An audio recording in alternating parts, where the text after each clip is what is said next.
What food has made you wonder, how did our ancestors discover that this was edible? I often find myself pondering the origins of certain foods, wondering how our ancestors stumbled upon them and discovered they were edible. Take, for example, with its spiky exterior and pungent odor. It's hard to imagine someone willingly trying it for the first time.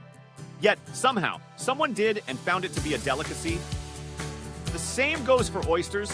Who was the brave soul that cracked open that first shell and decided to eat the slimy creature inside? And what about mushrooms? Some are delicious and nutritious, while others are deadly.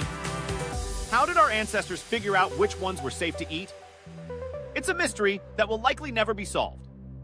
Then there's the infamous fugu fish, a delicacy in Japan that can be deadly if not prepared properly. Who was the first person to take that risk and try it? The history of food is filled with fascinating stories of trial and error, bravery, and curiosity.